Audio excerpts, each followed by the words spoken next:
कुणाला गॅरंटी आहे का? म्हणजे लोक जे बोलतायत की आम्हाला आमची कामं आहेत त्याच्यामुळे आम्हाला अध्यात्मात येता येत नाही, बरोबर ना? म्हणजे असं काय नाहीये. कोरोनामध्ये सगळ्यांचे कामं बंद झालेले. किती लोकांनी ज्ञानेश्वरी वाचलाय?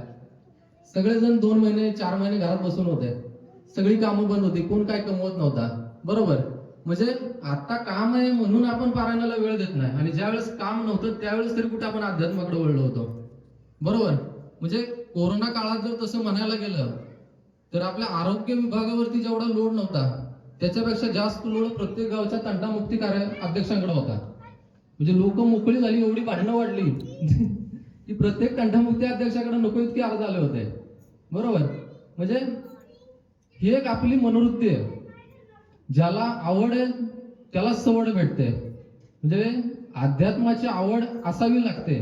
तुकाराम महाराज आपल्या अभंगामध्ये म्हणतात, म्हणजे तुकाराम महाराजांनी त्यांच्या अभंगामध्ये सांगितलंय, बहुत सुकृतांची जोडी म्हणून विठ्ठल आवडे. बहुत म्हणजे खूप, सुकृत म्हणजे सत्कर्म, जोडी म्हणजे जोडले, बहुत खूप सत्कर्म जोडले म्हणून त्यांना विठ्ठल आवडायला लागलाय. विठ्ठल असा कोणालाही आवडत नाही, बरोबर? म्हणजे भगवान श्रीकृष्णांनी भगवद्गीतेमध्ये सांगून टाकलंय की ज्या वेळेस मृत्यू समय तुमचा असेल, तुम्ही फक्त माझी आठवण काढा, तुम्ही मुक्त व्हा, बरोबर? तरी ह्या जगात मृत्यू समय आठवण काढून कुणी आतापर्यंत मुक्त झालेला दिसत नाही, बरोबर ना? कारण ही प्रकृती किंवा ही सृष्टी तुम्हाला त्याची आठवणच करून देणार नाही. हीच तर त्याची लीला आहे. जे तुम्ही आयुष्यभर जगलात, जे विचार तुमच्या डोक्यात आयुष्यभर आहेत, तेच त्यावेळेस येतात. तसंच आहे. म्हणजे खूप सत्कर्म करावे लागतात, त्यावेळेस आपण परमार्थाकडे वळतो. म्हणजे आपल्याला असं वाटतं की आपण ठरवलं, आपल्याला वाटलं म्हणून आपण इकडे आलो. आपल्याला ठरवलं किंवा आपण वाटलं म्हणून इकडे आलो नाही. ही आपली खूप जन्मांचे सत्कर्म आहेत म्हणून आपण इकडे आलोय. आपल्या इच्छेने इथं काहीच होत नसतं. तसं आता याच्यानंतर या पारायणामध्ये आपण एक संकल्प केला होता की आपण 1.25 करोड रामनाम जप, प्रत्येक घरामध्ये आपण रामनाम पुस्तिका दिल्या आणि याला सर्वांचा इतका चांगला प्रतिसाद भेटला. म्हणजे खरं तर संकल्प 1 करोडचा होता आणि 1 करोड संकल्प होईल की नाही याची म्हणजे अगोदर विश्वास वाटत नव्हता की लोक इतकं लिहितील का.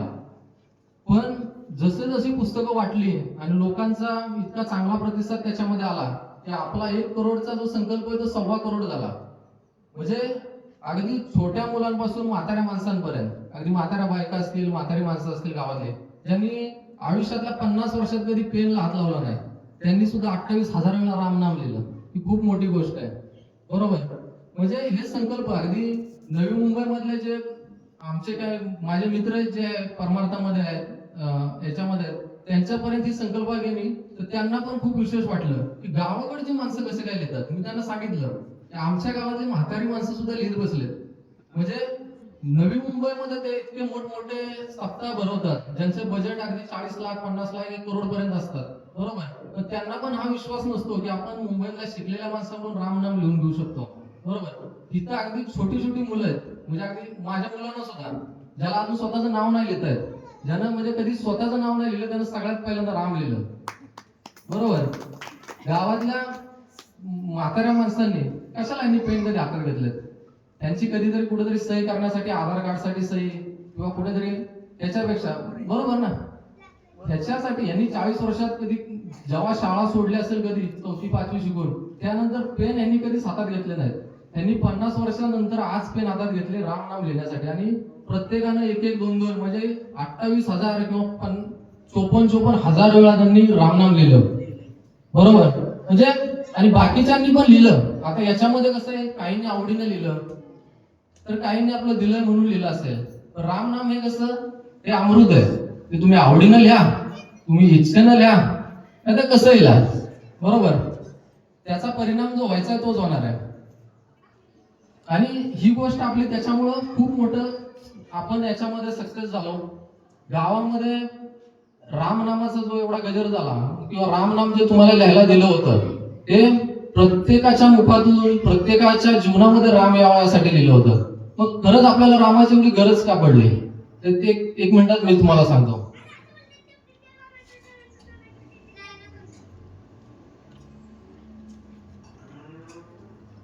आता काय झालं, प्रत्येकाकडे आपल्याकडे 10,000चे मोबाईल आहेत, बरोबर. मिनिमम 10,000चे मोबाईल प्रत्येकाच्या घरात आहे, प्रत्येकाच्या घरात 10,000चे टीव्ही आहेत. तर आपल्या किती जणांच्या घरात इथे भगवद्गीता आहे, किती जणांच्या घरात आपल्या रामायण आहे, बरोबर. म्हणजे आपण रामायण आपल्या घरात ठेवलंच नाही, रामायण आपण विसरलो. एक पिढी होती, म्हणजे आमच्या आधीची पिढी किंवा आमच्या बरोबरची पिढी, ती लहानपणी टीव्हीवरती रामायण आणि महाभारत बघून वाढली, बरोबर. आणि आता समाज आपण बघा कसा आहे, बरोबर. म्हणजे जी पिढी रामायण महाभारत, आमच्या आधीची पिढी होती त्यांच्या काळात टीव्ही नव्हते, पण त्यांना त्यांच्या आई वडिलांनी रामकृष्णाच्या गोष्टी सांगितल्या आणि ती एक पिढी तयार झाली. आताची जी पिढी तयार होते ही पिढी मोबाईलवरती कार्टून बघत वाढते. म्हणजे ह्या पिढीचा विचार करावा लागेल आपल्याला की ही पिढी पुढे गेल्यावर कशी होईल. अजून 20 वर्षानंतर त्यांचं बालपण कार्टून बघत पुढे वाढत चाललंय, बरोबर. आपण राम फक्त नामासाठी नाही, राम आपल्या जीवनात येण्यासाठी आपण राम नाम लिहिलंय. राम नाम फक्त राम राम लिहिलं आम्ही, लिहिण्यासाठी काय दिलं की राम आपल्या जीवनात यावा. 10 वेळा 50 वेळा राम म्हणल्यानंतर आपल्या समोर रामाची प्रतिमा तयार व्हावी, बरोबर. आणि रामाचा आदर्श आपल्याकडे यावा. रामाचा आदर्श किंवा रामाकडून शिकण्यासारखं काय, तर रामाकडून शिकण्यासारखी सगळ्यात महत्वाची गोष्ट आपल्यासाठी होती ती म्हणजे कुटुंब प्रेम, बरोबर. म्हणजे ज्या आईनं रामाला वनवासात पाठवलं, वनवासातून आल्यानंतर राम पहिलाच म्हणजे सगळ्यात पहिल्यांदा दर्शन घ्यायला कैकेयीच्याच महालामध्ये गेला होता, बरोबर ना. म्हणजे हे इतकं कुटुंब प्रेम रामाकडून शिकावं, रामाकडून बंधुप्रेम शिकावं. राम ज्यावेळेस वनवासात गेला त्यावेळेस जंगलामध्ये अरण्यामध्ये फिरत असताना रामाला समजलं की त्यांना भेटायला त्यांचा भाऊ छोटा भाऊ भरत येतोय. त्यावेळेस रामानं वनदेवीला प्रार्थना केली की वनदेवी ज्या रस्त्यानं मी आलोय त्या रस्त्यातले काटे कुठे तो आता बाजूला काढ, कारण त्याच रस्त्यानं मला भेटायला माझा भाऊ भरत येतोय. मग वनदेवीनं रामाला विचारलं, ठीक आहे तुमचा भाव येतोय मान्य आहे, काटे कुठे बाजूला काढताय, पण तुम्ही तर क्षत्रिय आहात, तुमचा भाऊ ही क्षत्रिय आहे, क्षत्रिय बाणाला घाबरत नाही, मग तुम्ही काट्यांना घाबरताय. तर ते बोलले की भरत क्षत्रिय आहे, त्याचं शरीर वज्रासारखं कडक आहे, त्याला काट्यांनी त्रास होणार नाही. पण ज्यावेळी त्याला कळेल की याच काट्यातून माझा राम चालत गेलाय, बरोबर, त्यावेळेस त्याच्या अंतःकरणामध्ये जे दुःख होईल ते मला पावणार नाही. म्हणजे हे बंधुप्रेम, हे आपले संस्कार आहेत. हे आपले संस्कार आपण विसरून गेलो का, कारण आपण राम विसरलो. आज प्रत्येक कुठल्याही कोर्टामध्ये जा, सगळ्यात जास्त केस तुम्हाला कौटुंबिक दिसतील. आपल्या कोर्टामध्ये ज्या केस आहेत ना त्या सगळ्या कौटुंबिक, 80% केस कौटुंबिक दिसतील तुम्हाला. म्हणजे आपण कुटुंबामध्येच वाद घालत बसलो, आपण रामाचा आदर्श विसरलो. 40-50 वर्षापूर्वी नाही, म्हणजे दुसऱ्या महायुद्धाच्या काळामध्ये जपानमध्ये ना 2 अणुबॉम्ब टाकले होते अमेरिकेनं, हिरोशिमा आणि नागासाकीमध्ये. हजारो लोक मेली होती, एकदम हजारो लोक मेली होती. त्यांचा अंत्यविधी करायचा होता. म्हणजे प्रत्येक जण काही म्हणजे प्रत्येकाच्या घरातले बरेच लोक मेले होते आणि त्यांच्या डेड बॉडीज घेऊन सगळेजण त्यांच्या अंत्यविधीसाठी लोकांच्या रांगाच्या रांगा लागल्या होत्या, कारण सैनिक अंत्यविधी करत होते आणि हजारो लोक मेले होते. तर अशा खूप म्हणजे खूप रांगा होत्या, खूप वेटिंग होतं. आणि त्याच रांगेमध्ये एक 10 वर्षाचा मुलगा त्याच्या 5 वर्षाच्या छोट्या भावाचा मृतदेह खांद्याला बांधून आला होता पाठीवर, आणि तो पण त्याच लाईन मध्ये उभा होता. आता लाईन तर पुढे खूप होत्या, त्यामुळे त्याला जे एक जापनीज सैनिक आला आणि त्याला म्हणाला की बाळा तू एक काम कर, तू एक ओझं घेऊन एवढा वेळ उभा नाही राहू शकत, ते ओझं आमच्याकडे दे आणि तू घरी जा, आम्ही तुझ्या भावाचा अंत्यविधी करतो. तर त्यावेळेस तो 10 वर्षाचा मुलगा त्यांना म्हणला की हे ओझं नाही, हा माझा भाऊ आहे. आणि हीच लाईन त्यांच्या न्यूजपेपरची दुसऱ्या दिवशीची हेडलाईन बनली की हे ओझं नाही, हा माझा भाऊ आहे. आणि त्याच्यामुळे काय झालं, त्या देशामध्ये इतका बंधुभाव वाढला की 2 अणुबॉम्ब पडल्यानंतर सुद्धा एक छोटासा देश जो आपल्या राज्यातल्या 3 जिल्ह्यांवर असेल तो जगात 4थी मोठी अर्थव्यवस्था बनला. आपल्याकडे जे मोबाईल दिसतात, टेक्नॉलॉजी दिसते, ज्या गाड्या दिसतात ते जपानमधून येतात, बरोबर. म्हणजे ज्यांना राम माहित नाही त्यांनीही रामाचा इतका मोठा आदर्श घेतलाय.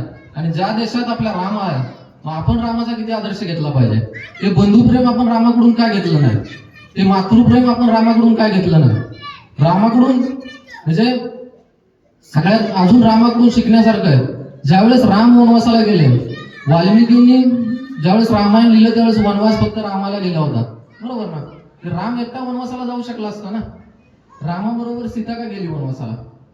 सीता पण एक राजकन्या होती, राजमहालात राहू शकले असते, बरोबर?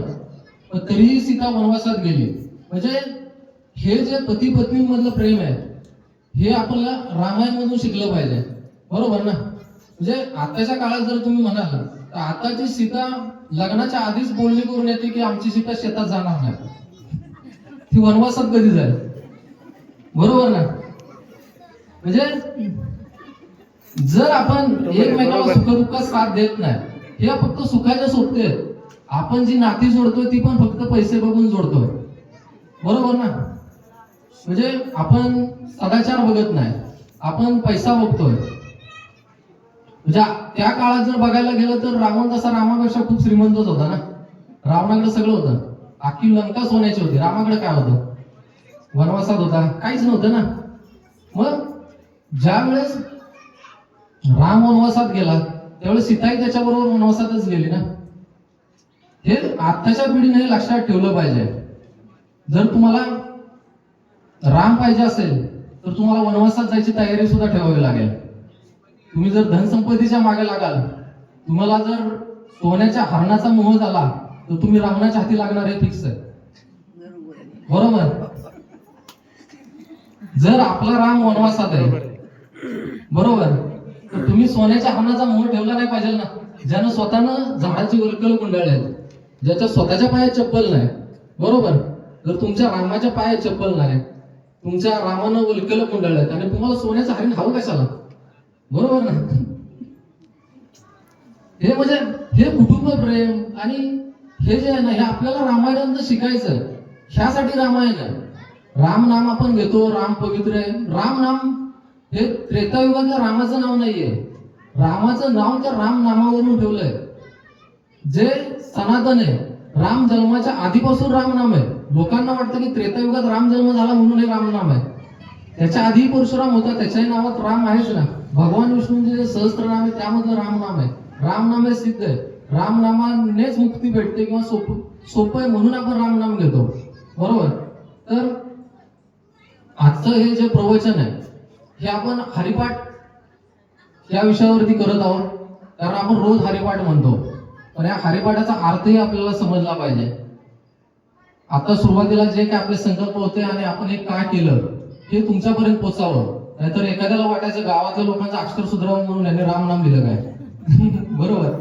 तर या संकल्प मागचा कमिटीचा किंवा यांचा खरा हे काय उद्देश आहे हे समजावं यासाठी हे तुम्हाला सांगितलं होतं. तर प्रवचनामध्ये आपण हरिपाठावरती बोलत असताना हरिपाठामध्ये आपण पहिलाच आपण नेहमी म्हणतो तो म्हणजे देवाचे द्वारे उभाक्षण बरी तेने मुक्तिचारी साधलेल्या हरिमुखे म्हणा हरिमुखे म्हणा पुण्याची गणना कोण करे असोनी संसारी जिभे वेगू करी वेदशास्त्र उभारी बाह्य सदा ज्ञानदेव म्हणे व्यासाची पुन्हा द्वारकेचा राणा पांडवा घरी. संत ज्ञानेश्वर माऊलींनी आपल्यासाठी खूप साहित्य लिहून ठेवलं, बरोबर? याच्यामध्ये ज्ञानेश्वरी त्यांनी लिहिली, अमृतानुभव लिहिला, हरिपाठ लिहिला. हे तिन्ही कुणासाठी लिहिलं हे मी तुम्हाला सांगतो.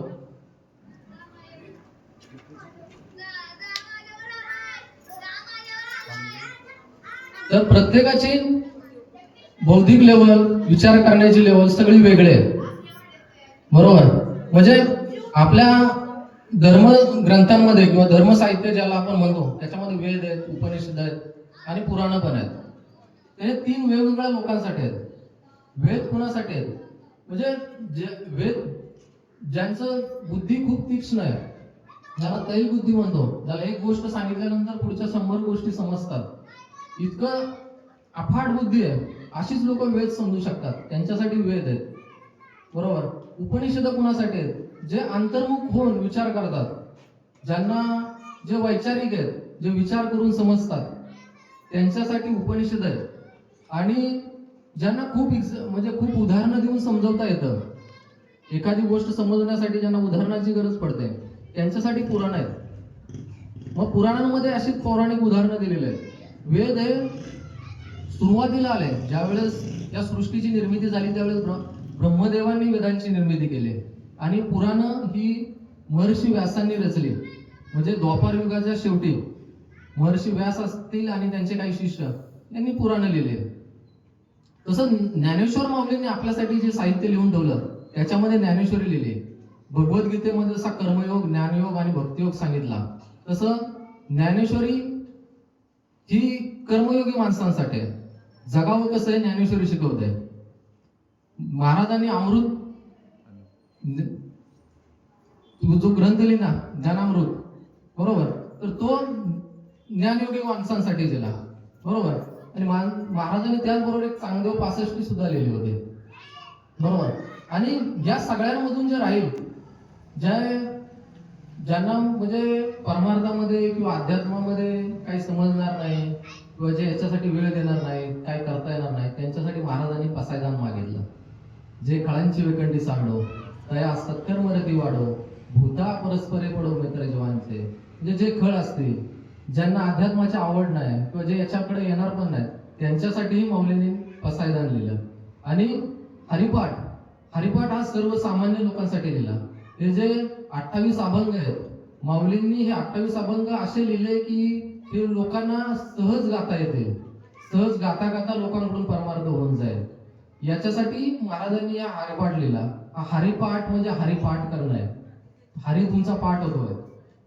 याच्यामध्ये जो पहिला अभंग आपण घेतो तो म्हणजे देवाचे द्वारे उभा क्षण भरी तेने मुक्तिचारी सागे येल्या.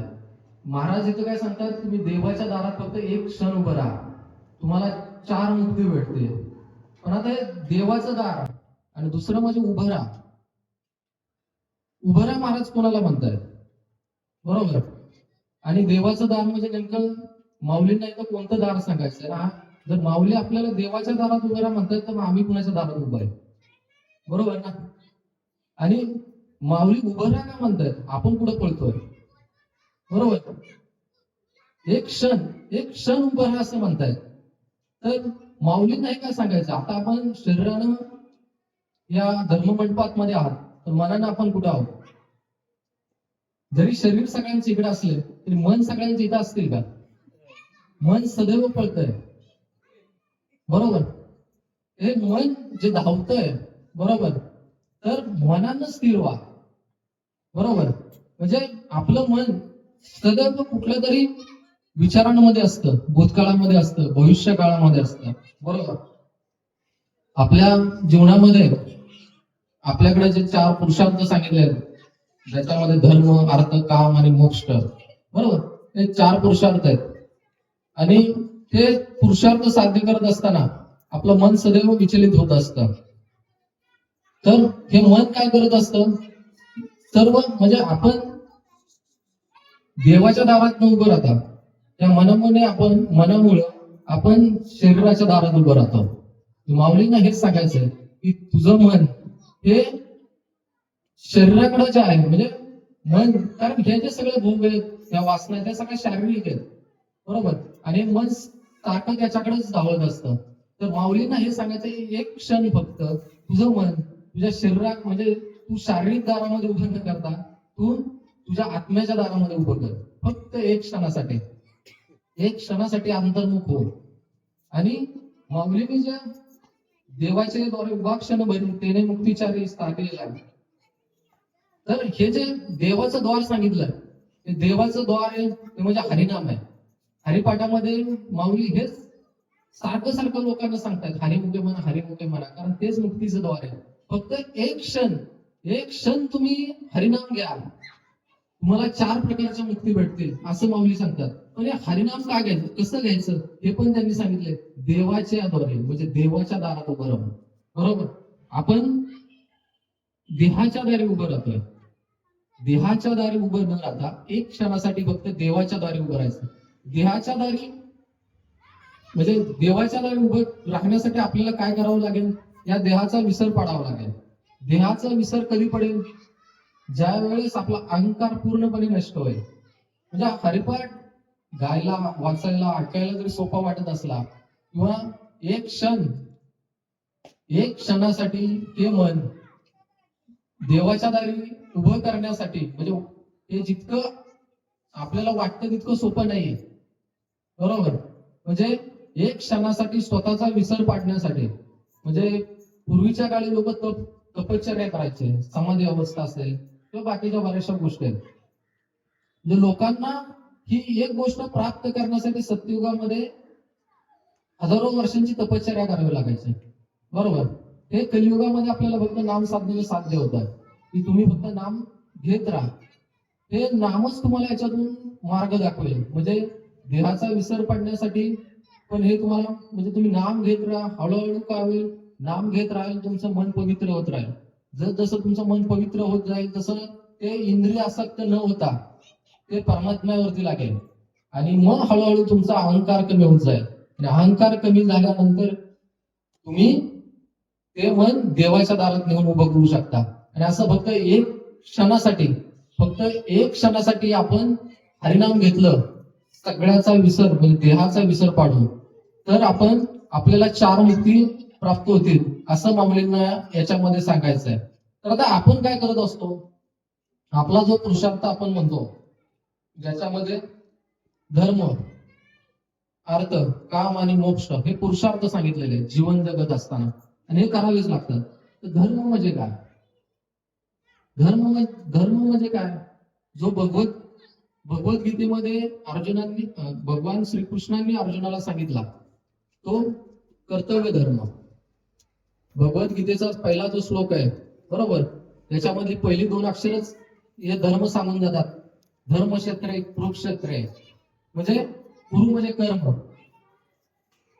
आणि धर्म, म्हणजे भगवद्गीता ही कर्म म्हणजे कर्तव्य धर्म सांगणार आहे. तुमचं कर्तव्य काय? म्हणजे जर शिक्षक असेल, आताचा जर आपण विचार केला तर जो शिक्षक असेल त्याचा धर्म काय? मुलांना शिकवणं. जर डॉक्टर असेल त्यांचा धर्म आहे की लोकांना हेल्थ सर्व्हिस देणं, बरोबर. म्हणजे प्रत्येकाचा धर्म आहे, बरोबर. पण आजकाल काय झालंय की लोकांना आपल्या धर्माचा विसर पडत चाललाय, किंवा लोक आपला धर्म वेगळाच समजायला लागले. म्हणजे सगळ्यांसाठी एकच धर्म होऊन बसलाय, तो म्हणजे पैसा कमवणं, बरोबर. म्हणजे शिक्षक सुद्धा शिकवतात पैशासाठी, म्हणजे शिकवणं हा त्यांचा धर्म हे समजून शिकवत नाही, बरोबर.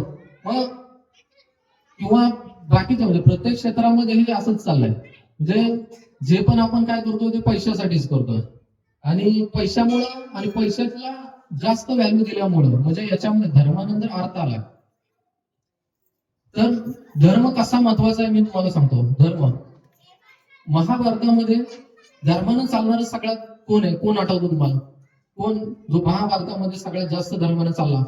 पितामह युधिष्ठिर, बरोबर. म्हणजे महाभारतामध्ये धर्मराज युधिष्ठिर हा धर्मानं चालला, बरोबर ना.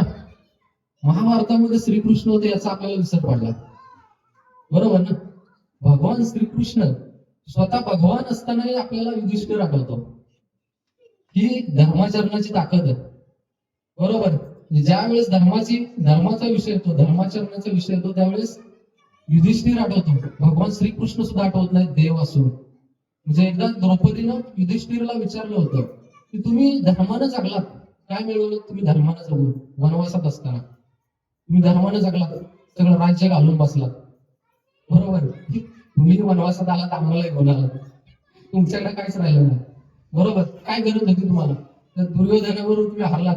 तो दुर्योधन एवढा आधर्माने वागला, एक थोड्या वेळासाठी तुम्ही आधर्माने वागला असतात, काय पडलं होतं तुम्हाला?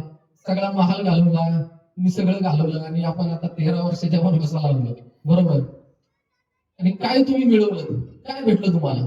त्यावेळेस धर्मराज युधिष्ठिरनं द्रौपदीला सांगितलं की मी धर्मानं वागतो, हे काय मिळवावं म्हणून नाही, मी धर्मानं वागतो कारण धर्मानं वागावं हाच धर्म आहे, बरोबर.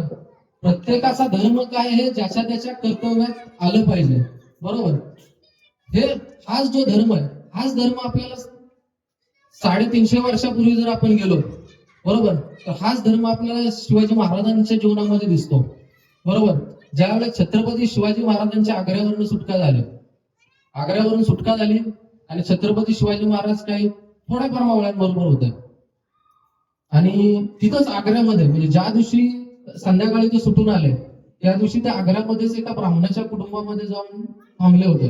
रात्रीचं मार्गक्रमण करणार होते. तर मग रात्रीची वेळ होती आणि मध्यरात्रीनंतर त्यांची खलबत चालू झाली की आता आपल्याला निघावं लागेल. तर महाराजांबरोबर जे काय मंत्री वगैरे होते किंवा जे त्यांचे सैनिक होते त्यांनी महाराजांना एक सुझाव दिला की महाराज आपल्याला प्रवास जो आहे तो खूप वेगानं करावा लागेल. औरंगजेबाचं सैन्य आपल्याला शोधतोय त्यामुळे आपल्याला खूप वेगानं जावं लागेल. मग त्यासाठी आपल्याला काय करावं लागेल की तुम्ही जे 100 राजांना आपल्याबरोबर घेऊन आलात आपल्याला 100 राजांना आपल्याबरोबर घेऊन जाता येणार नाही. आपल्याला 100 राजांना इथंच ठेवून जावं लागेल त्या ब्राह्मणाकडे. हा ब्राह्मण 100 राजांना घेऊन नंतर माघारी येईल. जर आपल्याला आपल्या स्वराज्यात जायचं असेल तर आपल्याला 100 राजांना इथंच ठेवून जावं लागेल. त्यावेळेस 100 राजे 10-12 वर्षाचे असतील. बरोबर. आणि महाराज कुठे आग्र्यामध्ये म्हणजे औरंगजेबाचं राज्य आहे. म्हणजे फक्त आग्र्यापुरतं नाही, आग्र्यापासून अगदी जवळपास नाशिक पर्यंत औरंगजेबाचं राज्य आहे. बरोबर. आणि महाराज त्याच्या राजधानीत आहेत. दुश्मनाच्या राजधानीमध्ये महाराज उभे आहेत आणि महाराजांचं स्वतःचा मुलगा आहे 12 वर्षाचा तो तिथं ठेवायचा आहे. औरंगजेबाचा हजारो सैन्य महाराजांना शोधतंय. ज्यावेळेस महाराज सुटून आले त्यावेळेस हजारोंची सेना म्हणजे औरंगजेबाचं सगळं सैन्यांच्या फौजा गेला शोधायला. शोध पथक सगळीकडे चालू आहेत आणि महाराजांची खलबत चालू झाली. शंभूराजे झोपले होते. आणि शंभूराजांनी आबासाहेबांचा हा शब्द ऐकला जशी तुमची इच्छा. तर शंभूराजांना इथं ठेवून जावायचं असेल तर आपण जाऊयात पण आपण स्वराज्यात जाणं महत्वाचं आहे. कारण याच फौजा उद्या स्वराज्यापर्यंत पोहोचल्या तर ज्या फौजा आज मला शोधायला आल्यात त्या मला शोधत उद्या स्वराज्याकडे पण जातील ना. त्यामुळं त्या फौजा पोचायच्या आत मला स्वराज्यापर्यंत पोहोचणं गरजेचं आहे. आणि हे बोलणं शंभूराजांनी ऐकलं. शंभूराजांनी जसं ऐकलं तसे शंभूराजे उठले. बरोबर. अनोळखी ठिकाणी एका ब्राह्मणाच्या घरी ठेवायचं आहे. शंभूराजे लढायला लागले. छत्रपती शिवाजी महाराजांचा स्वतःचा पोटचा मुलगा येतो. बरोबर. छत्रपती शिवाजी महाराजांना त्यावेळेस पण असं वाटलं की घेऊन जाऊ आपण. बरोबर. महाराजांनी डोळे मिटले. महाराजांच्या डोळ्यात कदाचित पाणी आलं. बरोबर. महाराजांना वाटलं असेल की आपला मुलगा आहे आणि आपण इथं ठेवून चाललोय. बरोबर. शंभूराजांनी महाराजांना घट्ट मिठी मारली पण महाराजांनी डोळे मिटले ते फक्त एक क्षणासाठी. त्या एका क्षणामध्ये महाराजांच्या डोळ्यासमोर रायगड उभा राहिला. महाराजांच्या डोळ्यासमोर त्यांचे मावळे उभे राहिले. महाराजांच्या डोळ्यासमोर उभं राहिलं त्यांचं स्वराज्यासाठी ज्यांनी बलिदान दिलं ते सगळे मावळे. महाराजांच्या मनात पुढचा विचार आला की ज्या मी आज माझ्या मुलाला घेऊन चाललो माझ्या मुलासाठी किंवा मी जर आज माझ्या मुलाला घेऊन गेलो आणि आपल्याला जर वेगानं हा प्रवास नाही गाठता आला आणि आपल्या आधी फौजा पोचल्या तर स्वराज्य धोक्यात येईल. ज्या मावळ्यांनी स्वराज्यासाठी बलिदान दिलंय. बरोबर. ज्यांनी माझ्यासाठी आणि स्वराज्यासाठी बलिदान दिलं आज माझी वेळ आहे. महाराजांच्या डोळ्यासमोर जिजाऊ उभे राहिला आणि म्हणजे शंभूराजांची ती मीटिंग महाराजांनी सोडवली आणि महाराजांनी शंभूराजांना सांगितलं तुम्हाला थांबावंच लागेल. मी स्वराज्याचं रक्षण करणं हा माझा धर्म आहे. बरोबर. आणि मला तो पाळावाच लागेल. राजाला एकच धर्म असतो तो म्हणजे राजधर्म. बरोबर. हा धर्म आहे जो आपण समजतो तो धर्म नाही. ज्या धर्मासाठी शंभूराजांनी इतक्या वेदना 40 दिवस एवढ्या वेदना सहन केल्या. बरोबर. शंभूराजा त्यावेळेस मानू शकले असते ना राजे होते. थोडंफार काहीतरी हे करून महाराजांना त्यावेळेस सुटका आलं असतं. बरोबर. पण जर त्यावेळेस महाराजांनी ते सहन नसतं केलं तर आज हा सप्ताह पण झाला नसता. बरोबर. म्हणजे त्यांनी तो धर्म पाळला. त्यांनी तो धर्म जाणला. बरोबर. कुणासाठी पाळला? आपल्यासाठीच ना. आणि आपण तो धर्म किती वाढवला पाहिजे आपण किती धर्मानं वागलं पाहिजे याची जाणीव आपल्याला पाहिजे ना. बरोबर. तर हा जो धर्म आहे आपल्या